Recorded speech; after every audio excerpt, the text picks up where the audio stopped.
Beredar sebuah video seekor sapi sedang disiapkan oleh para warga sebagai hewan kurban. Hal itu diketahui dari unggahan Instagram @undercover.id pada Minggu 10 Juli 2022. Dalam video memperlihatkan detik-detik sekelompok warga sedang mempersiapkan seekor sapi untuk dikurbankan. Pada keterangan video menyebutkan bahwa metode kurban ini dinilai lebih baik dibanding cara yang biasanya dipakai. Video yang berdurasi 39 detik itu, seekor sapi sedang diikat pada sebuah kandang besi yang khusus untuk mengikat sapi kurban.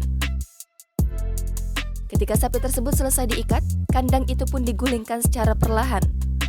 Kemudian, oleh bapak-bapak di sana, sapi kurban tadi ditarik menuju lokasi penyembelihan. Diketahui, video ini direkam di daerah Yogyakarta, tepatnya di Masjid Kuncen, Yogyakarta.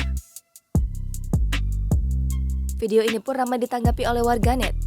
Banyak yang beranggapan kalau metode ini lebih baik karena dinilai lebih efektif dan efisien.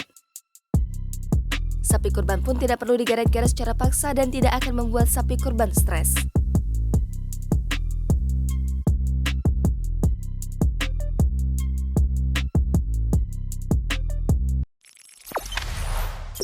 Jangan lupa subscribe, share, komen, dan like ya!